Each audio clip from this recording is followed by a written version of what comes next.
Hello everyone. The topic sensory, attentional and perceptual processes is a big one. So it has been divided into three parts. This video is part 1, which will cover the first section, that is sensory processes. The world in which we live is full of variety of objects, people and events of different types. We hardly have to make any efforts to know them. हम बड़े आराम से अपने आसपास की चीज़ों को महसूस करके समझ लेते हैं. The knowledge about various objects becomes possible with the help of our sense organs. Sense organs जैसे eyes, ears, nose, tongue, skin, जिससे हम बाहर की दुनिया की इंफॉर्मेशन लेते हैं. और ये इंफॉर्मेशन सिर्फ बाहर की दुनिया की ही नहीं होती है, हम अपनी बॉडी से भी इंफॉर्मेशन लेते हैं. The information collected by our sense organs forms the basis of all our knowledge. The sense organs register several kinds of information about various objects. एक ही objects की या कई objects की कई तरह की information हमें देता है, जैसे किसी चीज़ का size कैसा है, shape कैसा है, color कैसा है, ये सारी चीज़ें हमें अपनी sense organs के through उस object के बारे में जानने को मिलती है. रजिस्टर होने के लिए मतलब हमारी समझ में जाने के लिए किसी भी चीज़ पर हमारा ध्यान जाना चाहिए. So it must be able to draw our attention. कोई भी चीज़ हमारा अटेंशन एकदम से नहीं लेती है, कोई कोई चीज़ पे ही हमारा अटेंशन टिकता है. The registered information must also be sent to the brain that constructs some meaning out of it. Thus, our knowledge of the world around us depends on three basic processes. और ये तीन basic processes हैं sensation, attention and perception.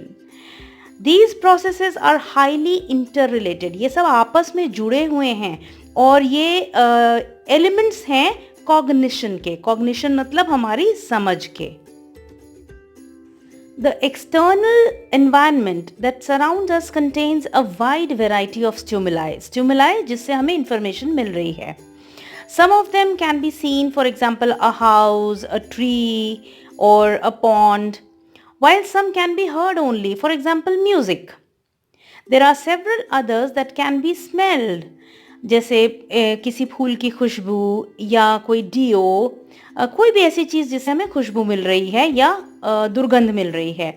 और test, या फिर कुछ sweet है या कोई फ्रूट है उसका taste. There are still others which we can experience by touching, जैसे सॉफ्टनेस होती है किसी चीज़ की, या कोई चीज़ रफ है, कोई हार्ड है, कोई गर्म है, ठंडा है, ये सब हमें टच से पता लगता है. All these stimuli provide us with various kinds of information. As human beings, we are bestowed with a set of 7 organs. These sense organs are also known as sensory receptors or information gathering systems because they receive or gather information from a variety of sources. 5 of these sense organs collect information from the external world. ये 5 कौन-कौन से हैं? Eyes, जो कि vision के लिए काम आता है, देखने के लिए. ईयर्स, जिससे हम सुनते हैं. नोज, जिससे हम सूंघते हैं. टंग से हम टेस्ट करते हैं. और स्किन टच करने के लिए यूज होता है और उसमें गर्माई, ठंडा और पेन भी महसूस होता है. Specialized receptors of warmth, cold and pain are found inside our skin. ये हमारी स्किन के अंदर होता है. Besides these 5 external sense organs, we have also got 2 deep senses, and these deep senses are kinesthetic system and vestibular system. They provide us with important information about our body position and movement of body parts related to each other. जैसे हाथ, पैर, जब हम joints को मोड़ते हैं, पैर ऊपर उठाते हैं, ये सारी information हमें इनसे मिलती है. With these 7 sense organs, we register 10 different varieties of stimuli. For example, bright or dim light, color of the light, loud or faint sound, melodious or distracting sound, and so on. What is sensation? संवेदना क्या है? The initial experience of a stimulus or an object registered by a particular sense organ is called sensation. कोई एक particular sense organ जब किसी एक चीज़ के बारे में इंफॉर्मेशन रजिस्टर करता है, वो पहला एक्सपीरियंस सेंसेशन कहलाता है. It is a process through which we detect and encode a variety of physical stimuli. Sensation also refers to immediate basic experiences of stimulus attributes such as hard, warm, loud, blue, which result from appropriate stimulation of a sensory organ. Let us now understand about sense modalities. Our sense organs provide us with first-hand information about our external और internal world. हमारे अंदर body की information और external world की information जो पहली बार हमें पता लगती है वो सेंस ऑर्गन्स से पता लगती है और इसीलिए हम इन्हें सेंस मोडालिटीज़ बोलते हैं. Different sense organs deal with different forms of stimuli and serve different purposes. जो सारे सेंस ऑर्गन हैं वो अलग अलग तरीके के स्टिमुलस से इंफॉर्मेशन लेते हैं और अलग अलग पर्पस के लिए काम करते हैं. कोई सूंघने के लिए, कोई टेस्ट के लिए, कोई देखने के लिए, कोई सुनने के लिए. इस तरह से अलग अलग तरीके से ये सारे सेंस ऑर्गन्स काम करते हैं अलग अलग मकसद के लिए. Each sense organ is highly specialized for dealing with a particular kind of information. Hence, each of them is known as sense modality. अब थोड़ा समझेंगे डिफरेंट सेंसेशंस के बारे में. कितने टाइप्स की सेंसेशंस हैं. Vision is the most highly developed sense modalities in human beings, which are used in approximately 80% of our transactions with the external world. करीब करीब 80% हम विजन के थ्रू सीखते हैं. Audition and other senses also contribute significantly to information gathering from the external world. तो vision और audition को हम आगे थोड़ा और डिटेल में समझेंगे. अभी थोड़ा सा बात करेंगे ब्रीफ में बाकी सेंसेस के बारे में. तो इनमें से एक है स्मेल. स्मेल में क्या होता है कि जो हवा में मॉलिक्यूल्स हैं वो नेसल पैसेज से, नाक से एंटर होते हैं और डिसॉल्व हो जाते हैं नेसल टिश्यूज में. This brings them in contact with receptor cells. जो रिसीव कर रहे हैं इंफॉर्मेशन ये उन सेल्स पे जाकर मिलते हैं और ये कंटेन्ड है ऑल्फैक्टरी एपिथेलियम में. Human beings possess about 50 million of these receptors. 50 million receptors हैं इस तरह के ह्यूमन बीइंग्स में और डॉग्स में यही 200 मिलियन है. तभी आपने देखा होगा डॉग्स की जो सूंघने की क्षमता है वो इंसानों से ज़्यादा है. It is indicated that human beings can recognize and distinguish among approximately 10,000 different odors.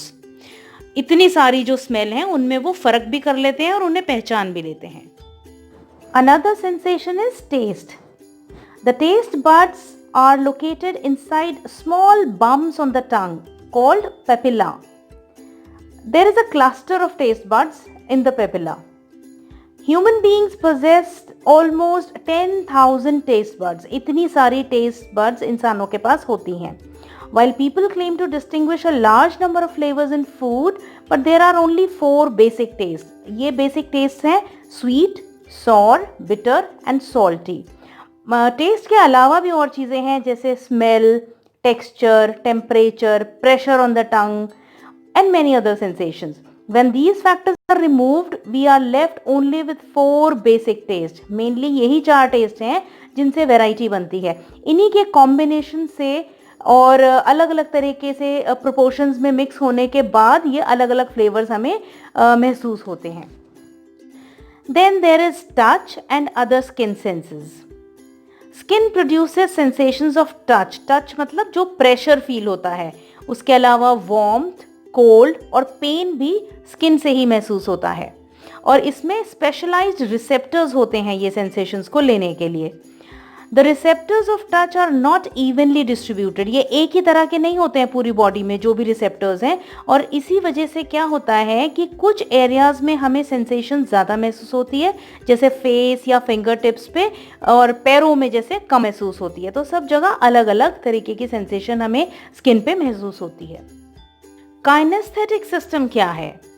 Its receptors are found primarily in joints, ligaments and muscles. ये हमारे बॉडी के अंदर हैं. This system gives us information about the location of our body parts in relation to each other and allows us to perform simple activities like touching one's nose or putting leg up and complex movements like dancing, ये सब चीज़ें हमारी kinaesthetic system की वजह से होती है. Our visual system provides a great deal of help in this respect. हम देख कर बहुत सारी काइनेस्थेटिक चीज़ें भी करते हैं. The vestibular system is located in the inner ear and it gives us information about our body position, movement and acceleration. हमारी बॉडी की पोजीशन क्या है, हमारा मूवमेंट किस तरह होगा और एक्सेलरेशन कैसे होगा. ये फैक्टर्स हमारे सेंस ऑफ बैलेंस को मेंटेन करते हैं. जो हम बैलेंस में चल पाते हैं दो पैरों पर, ये वेस्टिबुलर सिस्टम की वजह से बहुत हद तक होता है. While vestibular sacs inform us of our body positions, the semicircular canals inform us about our movements and acceleration. तो ये inner ear में placed है ये system और इसी से हमें body position पता लगता है vestibular sacs की वजह से, और semicircular canals की वजह से हमारे movements और acceleration का हमें पता लगता है. Our sense organs function with certain limitations. For example, our eyes cannot see things which are very dim or very bright. Similarly, our ears cannot hear very faint or very loud sounds. बहुत तेज ध्वनि और बहुत धीमी ध्वनि को हमारे कान नहीं पकड़ पाते, नहीं सुन पाते हैं. और इसी तरह से बाकी सेंस ऑर्गन्स का भी है. हमारे जो सेंसरी रिसेप्टर्स हैं वो स्टिमुलस को नोटिस कर पाएँ, इसके लिए स्टिमुलस का एक ऑप्टिमल इंटेंसिटी का होना या मैग्नीट्यूड का होना ज़रूरी है. और इस रिलेशनशिप को जिस डिसिप्लिन में पढ़ा जाता है उसे बोलते हैं psychophysics. In order to be noticed, a stimulus has to carry a minimum value or weight which is required to activate a given sensory system called absolute threshold और एब्सोल्यूट लाइमन, AL शॉर्ट में हम इसे कहते हैं. तो कोई भी sensory system को एक्टिवेट करने के लिए एक मिनिमम वैल्यू का होना ज़रूरी है. इसी को बोला जाता है absolute threshold. For example, if you add a granule of sugar to a glass of water, you may not experience any sweetness in that water. एक चीनी का दाना डालने से कोई स्वीटनेस महसूस नहीं होगी. But if you go on adding sugar granules one after another, there will come a point when you will say that the water is now sweet. तो एक certain amount डालने के बाद ही वो sweetness महसूस होती है. ये जो minimum number of sugar granules हैं, उसको मीठा बताने के लिए, उसमें मीठापन लाने के लिए, ये उसका AL है. sweetness का AL means absolute limon. It is not possible to differentiate between all stimuli. There has to be some minimum difference between the value of those stimuli called difference threshold और difference Lyman, DL. DL क्या है? दो stimulus के बीच में फर्क बताने के लिए. For example, to experience the sweetness of water different from the previous sweetness, 50% of the times अगर हमें पिछली स्वीटनेस से अलग लेवल पे एक स्वीटनेस को महसूस करना है कि अब यहाँ से चेंज आया है, ये दो पॉइंट्स का जो डिफरेंस है इसको बोलते हैं difference limen. We need to add certain amount of sugar granules. पिछली स्वीटनेस से एक स्टेप ऊपर आने के लिए हमें कुछ सर्टेन अमाउंट फिर उसमें ऐड करना होगा जिससे कि हमें पिछली स्वीटनेस से वो थोड़ा अलग महसूस हो. And this is the difference threshold और difference limen, DL. AL and DL are not enough. Sensory processes do not depend only on the stimulus characteristics. Sense organs and the neural pathways connecting them to the various brain centers also play a vital role in this process. तो सिर्फ AL और DL का होना ज़रूरी नहीं है, ये काफ़ी नहीं है. जो हमारे न्यूरल पाथवेज हैं, जो ये मैसेज ब्रेन तक लेके जाते हैं और ब्रेन उसको मीनिंग देता है, ये पाथवेज का ठीक होना भी ज़रूरी है जो कनेक्ट कर रहा है. A sense organ receives the stimulus and encodes it as an electrical impulse. For being noticed, this electrical impulse must reach the higher brain centers. Any structural or functional defect or damage in the receptor organ, its neural pathway or the concerned brain area may lead to a partial or complete loss of sensation. तो अगर pathway में कहीं कोई damage है या brain centre में या जो रिसेप्टर ऑर्गन है इसमें अगर कहीं कोई डिफेक्ट या डैमेज होता है तो भी ये इलेक्ट्रिकल इम्पल्स की तरह से नोटिस नहीं होता है और फिर क्या होता है, जो सेंसेशन है वो लॉस्ट हो जाती है. This is commonly seen in disability conditions. Let us now understand about the visual sensation in detail. Visual sensation starts when light enters the eyes and stimulates our visual receptors. Our eyes are sensitive to a spectrum of light, the wavelength of which ranges from 380 nm to 780 nm. Nm refers to nanometer, which is 1 billionth of a meter. बहुत छोटा होता है. No sensation is registered beyond this range of light. अगर इस light से थोड़ा कम या थोड़ा ज़्यादा वेवलेंथ होगी तो वो हम नहीं देख सकेंगे, तो हमारी विजुअल सेंसेशन उसको सपोर्ट नहीं करेगी. This is the structure of an eye, human eye. Our eye is made up of 3 layers. In the outer layer there is a transparent cornea and a tough sclera that surrounds the rest of the eye. It protects the eye and maintains its shape. The middle layer is called choroid, which is richly supplied with blood vessels. यहाँ पर जो रक्त का संचार है वो होता है. The inner layer is known as retina. It contains the photoreceptors, और ये photoreceptors हैं rods and cones. And an elaborate network of interconnecting neurons. यहीं पर interconnecting neurons भी हैं. The eye is generally compared with a camera. जैसे camera बना है वो eye के हिसाब से ही बना है. Both have lens. The lens divides the eye into 2 equal chambers, and these chambers are called aqueous chamber and vitreous chamber. The aqueous chamber is located between the cornea and the lens. It is smaller in size and is filled with water-like substance called aqueous humor. यहाँ पर एक तरल पदार्थ है. The vitreous chamber is located between the lens and the retina. It is filled with a jelly-like protein called vitreous humor. ये जो है एक जेली की तरह एक प्रोटीन है. These fluids help in holding the lens at its appropriate place and in proper shape. इसकी जगह से ये ना हिले और इसकी शेप ना बिगड़े, इसको हेल्प करता है. They also allow enough flexibility for the occurrence of accommodation, a process through which the lens changes its shape in order to focus the object at varying distance. कोई चीज़ नज़दीक होती है, कोई चीज़ जब दूर होती है तो लेंस अपनी शेप को चेंज करता है. कभी पतला होता है तो कभी मोटा होता है. इसको भी accommodate करता है, ये flexible है. This process is regulated by ciliary muscles, which are attached to the lens. ये muscles help करती हैं ये सब करने में. These muscles flatten the lens to focus the distant objects and thicken it to focus the nearer objects. जो पास में हैं उनके, जब वो कोई ऑब्जेक्ट हम पास से देखते हैं तो इसकी जो मसल्स हैं वो मोटी हो जाती हैं और जब वो दूर जाती है चीज़ तो मसल्स पतली हो जाती हैं. Like a camera, the eye also has a mechanism to control the amount of light entering into it. कितनी लाइट जानी चाहिए ये भी रेगुलेट होता है यहाँ से. The iris serves this purpose. और ये जो करता है ये iris जो पार्ट है वो करता है.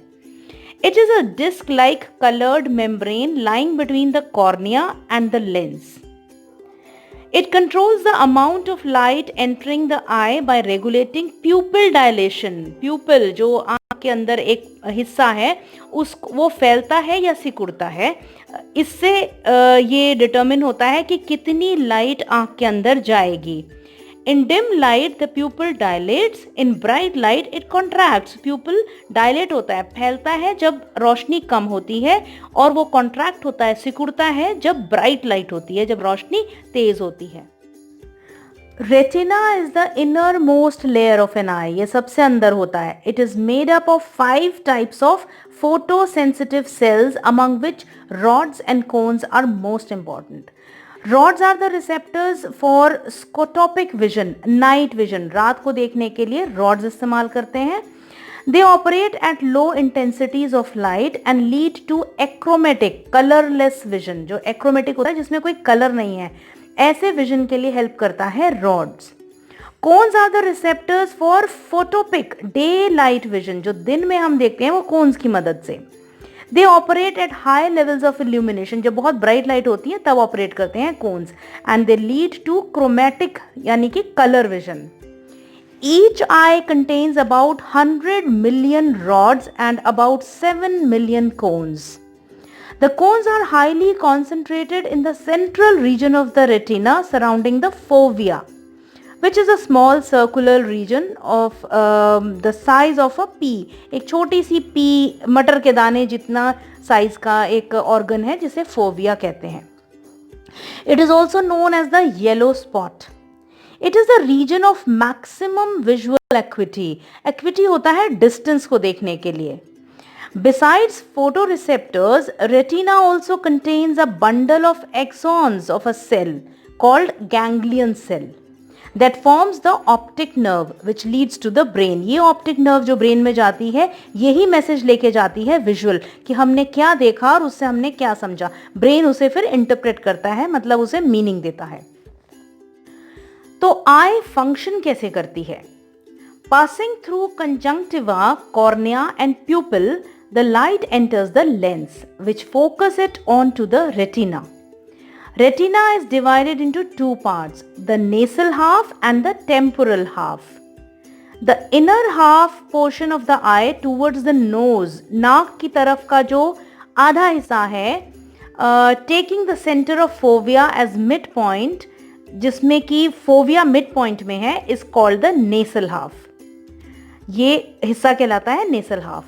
The outer half portion of the eye towards the temple, माथे की तरफ, टेम्पल जो साइड में होता है माथे के, इस तरफ जाता हुआ आधा हिस्सा from the centre of the fovea is called the temporal half.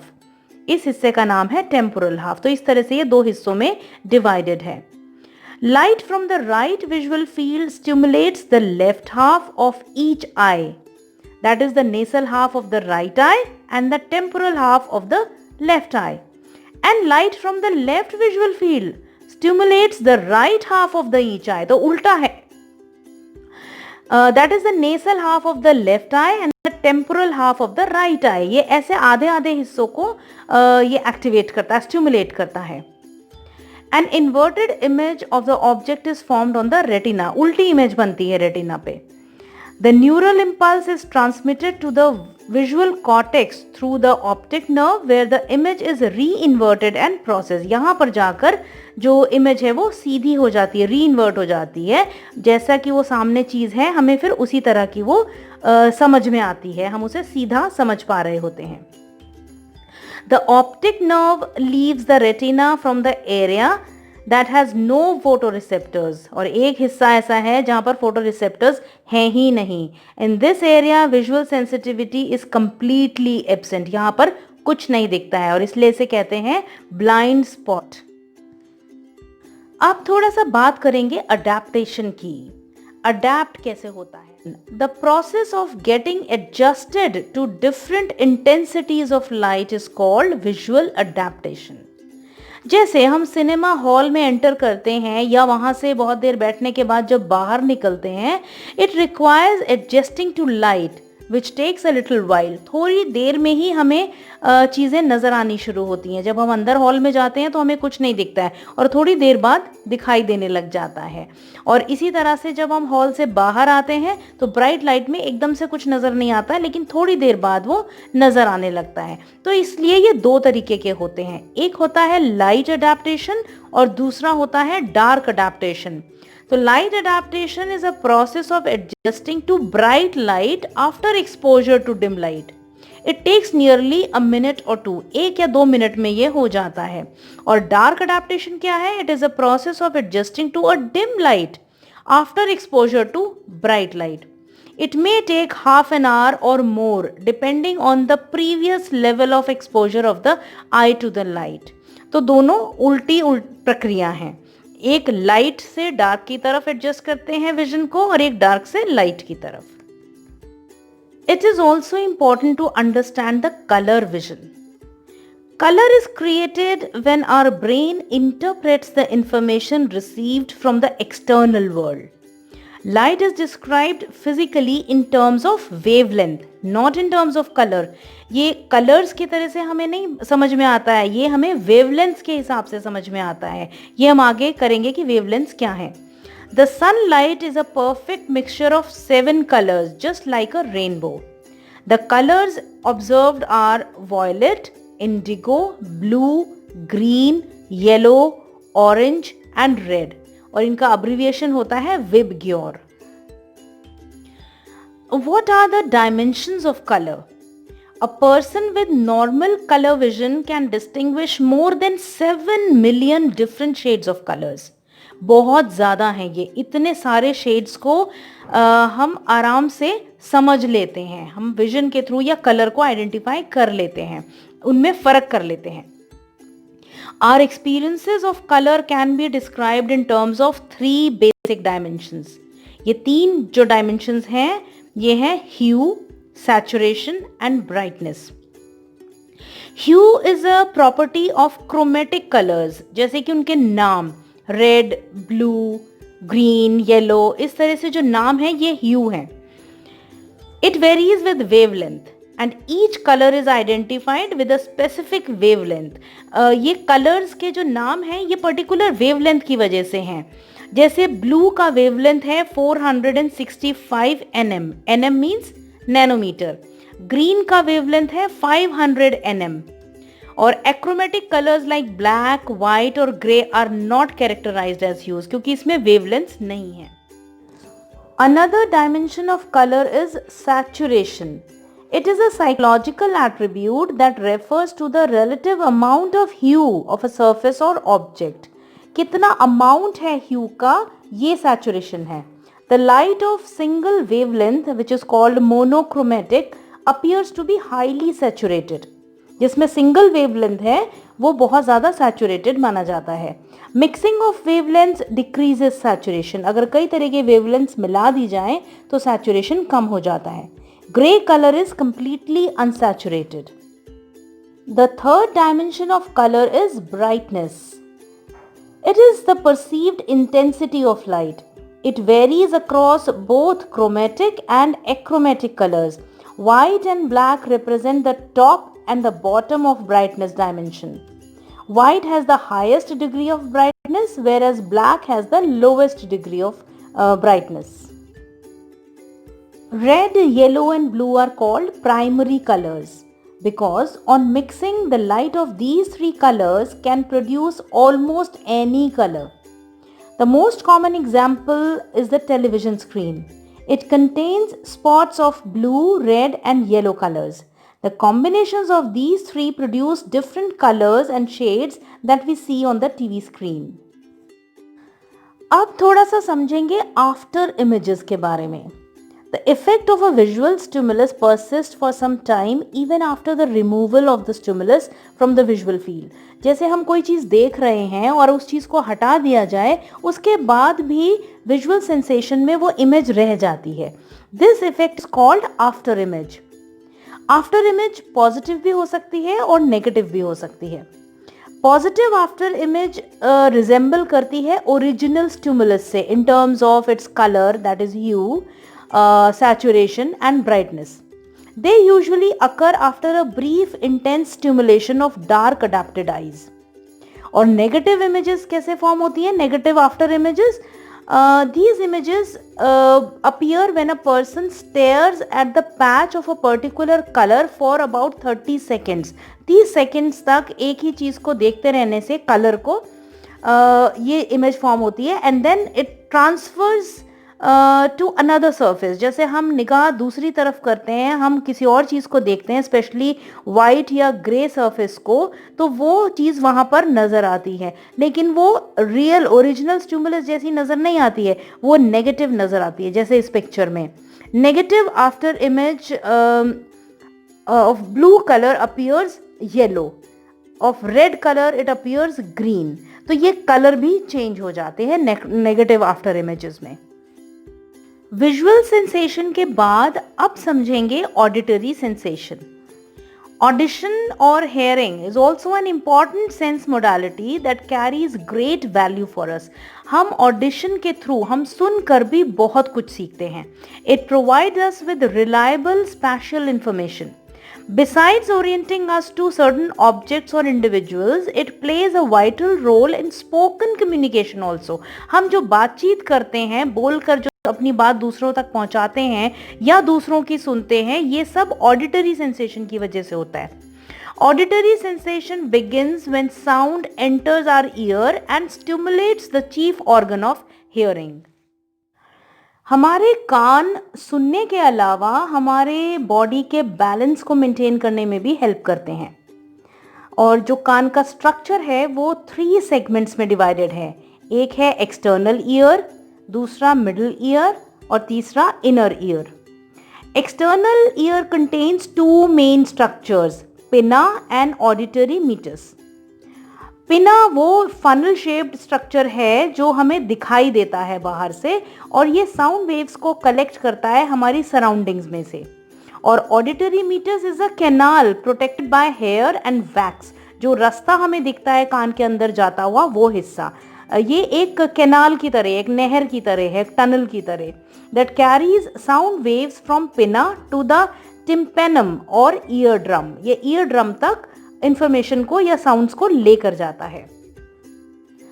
Middle ear starts with tympanum, a thin membrane highly sensitive to sound vibrations. बहुत ज़्यादा सेंसिटिव हिस्सा है ये। This is followed by the tympanic cavity. It is connected to the pharynx with the help of eustachian tube, which maintains the air pressure in tympanic cavity. From the cavity, the vibrations pass to 3 ossicles known as malleus, जिसको हम hammer भी बोलते हैं, incus, जिसे हम anvil भी बोलते हैं, and stapes, जिसे हम stirrup भी बोलते हैं. They increase the intensity of sound vibrations about 10 times, 10 गुना बढ़ा देते हैं ये इंटेंसिटी को, and send them to the inner ear. Inner ear एक बहुत ही complicated structure है और इसको बोलते हैं membranous labyrinth, which is encapsulated in a bony shell called bony labyrinth. और बोनी लेबरिंथ और मेम्ब्रेनस लेबरिंथ के जो बीच में स्पेस है उसमें लिम्फ लाइक एक फ्लूइड भरा होता है. This is called perilymph. The bony labyrinth has 3 semi circular canals at right angle to each other, और एक कैविटी होती है जिसको वेस्टिब्यूल बोलते हैं, और एक कॉइल्ड स्ट्रक्चर होता है जिसे कॉक्लिया बोलते हैं. The semi circular canals have fine hair cells which are highly sensitive to postural changes as well as changes in the body orientation. Inside the bony cochlea, there is a membranous cochlea, which is also known as scala media. It is filled with endolymph. इसमें endolymph भरा होता है, and has a spirally coiled membrane called basilar membrane. Basilar membrane एक coil की तरह है, गोल गोल घूमी हुई membrane है. It has got fine hair cells arranged in a series to form the organ of Corti. This is the main organ for hearing. यहीं से हमें सुनाई देता है. अब हमारे कान काम कैसे करते हैं, उनका फंक्शन कैसे होता है. Pinna collects the sound vibrations and serves them to the tympanum through the auditory meatus. From the tympanic cavity, the vibrations are transferred to the 3 ossicles, which increase their strength and transmit them to the inner ear. In the inner ear, the cochlea receives the sound waves. Through vibrations, the endolymph is set in motion, which also vibrates the organ of Corti. Finally, the impulses are sent to the auditory nerve, which emerges as the base of cochlea and reaches the auditory cortex, where the impulse is interpreted. तो ये सारा procedure जो है लेके उसे brain के एक हिस्से में ले जाता है जो ऑडिटरी कॉर्टेक्स है, और वहां पर ये इंपल्सेस जो इन्फॉर्मेशन जाती है ये इंटरप्रेट होती है, मतलब इसे मीनिंग मिलता है.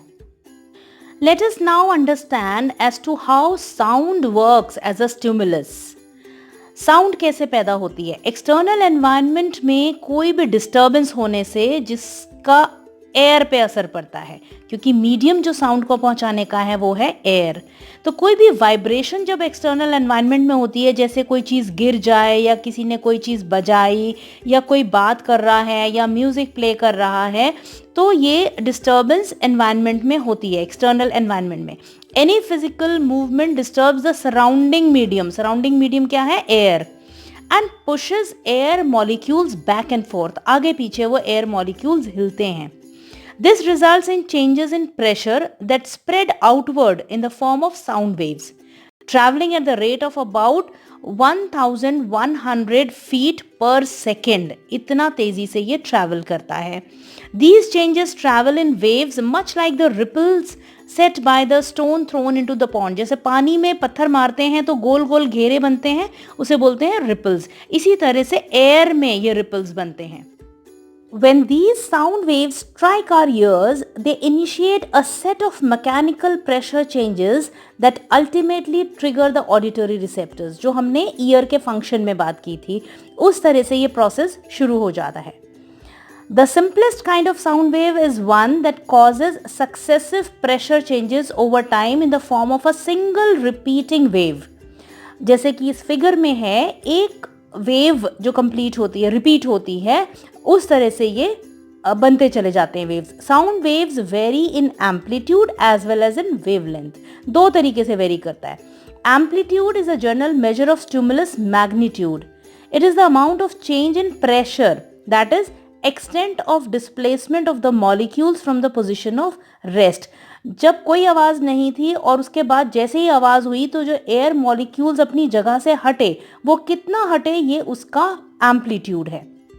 Wavelength is the distance between the two crest. जो दो पीक्स हैं, कितनी ऊंचाई तक जाता है, कितनी तेजी से, वो एक वेवलेंथ है. Sound waves are basically formed due to alternate compression and decompression. Rarefaction जिसे बोलते हैं, एयर मॉलिक्यूल का कंप्रेशन या डीकंप्रेशन होना, डेंसिटी बढ़ना या घटना, ये उसका वेवलेंथ है, उसकी वजह से बनता है. A complete change in pressure from compression to rarefaction and again to compression makes a cycle of wave.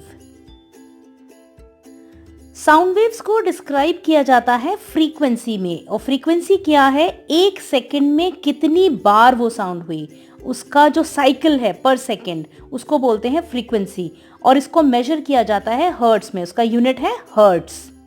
Frequency and wavelength have an inverse relationship. उल्टा रिलेशनशिप है दोनों का. When the wavelength increases, the frequency decreases. And when the wavelength decreases, the frequency increases. Amplitude and frequency both are physical dimensions. Besides these, there are three psychological dimensions of sounds. ये हैं loudness, pitch and timbre. तो loudness क्या है? Loudness of the sound is determined bye it's amplitude. Sound waves with large amplitude are perceived as loud, those with small amplitude are perceived as soft. और loudness को जो measure करते हैं वो decibels में करते हैं. दूसरा है pitch. Pitch is the highness और lowness of the sound. कितना ऊंचा है और कितना low है. जो म्यूजिक में आपने सुना है 7 नोट, सा रे गा मा पा धा नी, ये एक के बाद एक थोड़े थोड़े ऊंचे सुनाई देते हैं. इंडियन क्लासिकल म्यूजिक में अगर आपने सुना होगा, ये ग्रेजुअल इंक्रीज होता है, तो ये पिच बढ़ रहा है. Frequency determines the pitch of a sound wave. जितनी ज्यादा फ्रीक्वेंसी होगी उतना ही पिच हाई होगा. The range of hearing is generally 20 hertz to 20,000 hertz. 20 hertz से हम सुनना शुरू करते हैं, वो सेंसेशन हम कैच कर लेते हैं, और ये जाता है रेंज 20,000 हर्ट्ज तक. इसके ऊपर का हमें सुनाई नहीं देता है. तीसरा है timber. Timber is the nature और क्वालिटी ऑफ साउंड. हम बहुत तरह की साउंड सुनते हैं, सबकी क्वालिटी अलग अलग होती है. It reflects the complexity of its sound waves. For example, the sound of a car engine and a person talking differ with respect to quality or timbre. एक बोलता हुआ इंसान जो उसकी आवाज़ आ रही है, जो शब्द वो बोल रहा है, वो कार इंजन की आवाज़ से बहुत डिफरेंट होगी. Most of the sounds found in natural environment are complex. In this session, we got to know about the sensory processes, mainly the visual and auditory sensations. In the next two parts of this topic, we will discuss the attentional and perceptual processes. Namaste.